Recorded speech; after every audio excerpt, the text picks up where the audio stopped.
เซลไอดีทุกคนวันนี้ก็พาไปยามหมู่เนาะเนื่องจากว่าสมัยนั้นหมู่สมัยเรียนภาษาเกาหลีนำกันนะมื้อนี้ก็เลยมีโอกาสก็เลยสิไปยามเนาะเดี๋ยวนี้มาไกลจะฮอดแล้วถ้ารถก็เลยกูถือว่ารถยังบ่มาถ้าเดินเตอก็เลยย่างไปก่อนพออย่างอีกน้อยเดียวบ่ไกลปานเนาะ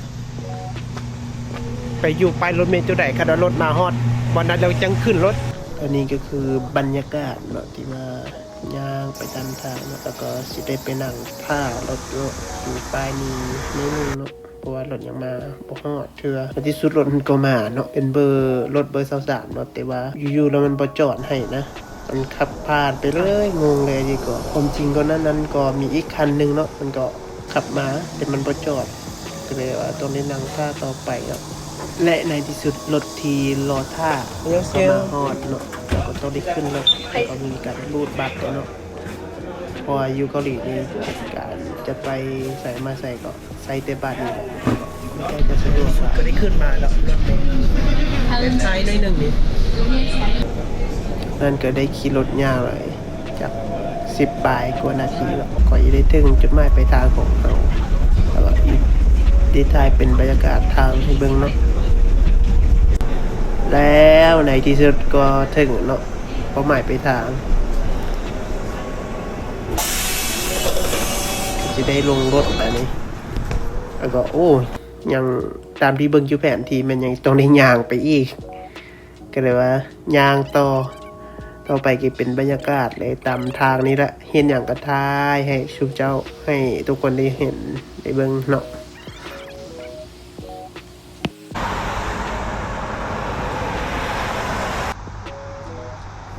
นี่ก็ตามที่เห็นเลยก็เห็นเป็นร้านขายเครื่องเก่ากับโปรจักอันนี้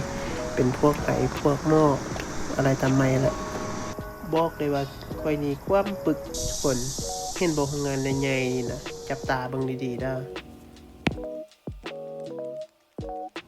หลังจากที่ว่าขึ้นมาฮอดเนินเทิงนี่เนาะก็เห็นรถจักรถอย่างแล้วก็ทายให้เบิ่งจักหน่อยแล้วว่าโอ้โห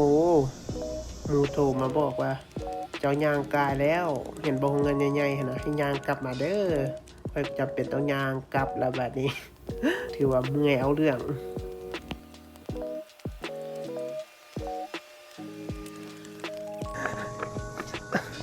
ย่อยงส่วนนี้คือเกาหลีเลย คือเกาดอยเต้เกาหลีเลยหน้าตาแบบนี้นะเท่เลยเนาะนอนพอเราก็นั่งพอเราก็นอน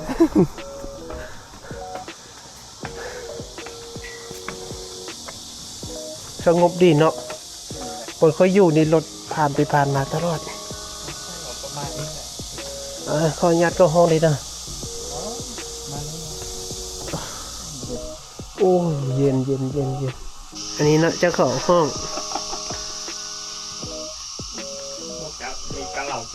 อันนี้ขออนุญาตเด้ออันนี้เป็นบนนอนเพิ่นนะโอ้ก็ถือว่าป้าโทอยู่ลาเขาดีถือว่าดีสุดแล้วทำนี่ไปดีน้องเจ้าไปดีมื้อนี้ก็มายามหมู่เก่าหมู่เกสมัยเรียนภาษาเกาหลีนำกันอยู่ใส่ก็เฮานะศูนย์เฮาอยู่ศูนย์อยู่ครัวที่1ศูนย์อย่างเราอะศูนย์เซมันคืออาจารย์ลงสายเป็นคนสอนเนาะมานี่แหละให้หมู่แนะนำตัวอีกทีนึงว่าเพิ่นชื่อหยังมาเกาหลีได้จักปีแล้วรู้สึกจังไดที่ได้มาเกาหลีนะเพื่อน้องๆหรือหมู่เพื่อนทุกคนที่กำลังเรียนกำลังสอบเสร็จแล้วว่าจะได้ตัดสินใจแล้วก็ได้รู้ว่าโอ้เขาได้อยากมาแท้บ่หรือจังไดเนาะนี่ซื้อภาษามงอยู่นี่ซื้อเก่งคือซื้อลาวนี่ซื้อจับพอเรามาเกาหลีได้2 ปีครึ่ง2 ปีครึ่งเนาะเรื่องก็ธรรมดามันบางเรื่องมันก็ทุกข์นะบางเรื่องก็สบายเช่นบางเรื่องเนี่ยพอแบบมาอยู่คนเดียวนี้บางบ้านอย่างเป็นไข้หรือเป็นอันนั้นเรื่องมาเกาหลีนี้ถ้าในเท่าแก่ดีนี่ก็ดีแต่เท่าแก่บ่ดีเนี่ยก็เรื่องต่างโซกขึ้นกับโซกดาวาซันก็ถือว่าดีเนาะในจางเกี่ยวดีแต่ว่าก็ธรรมดาก็ดีได้ก็บ่ดีได้ก็อันนี้คือขออนุญาตถามเนาะบ่ฮู้ว่าอยู่งานตัวนะ อันเท่าแกเพิ่นให้เงินเดือนเท่าไหร่เนาะแล้วหักค่าภาษีหักกุกมินอย่างนั้นแล้วเหลือเท่าไหร่ ตามตรงเลยปกติเราเลยแต่ร้านแปะ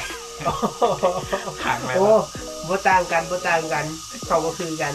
ได้เงินเดือนพื้นฐานแล้วเนาะเท่าแกเพิ่นก็หักค่าคือว่าเนี่ยกุกมินค่าโพโฮมค่าอะไรทำไมแหละเขาก็เหลือได้ล้านเก้า เปิดในมีค่าห้องเนี่ยเราเลยแต่ร้านแปะอันนี้ได้100,000 โอ้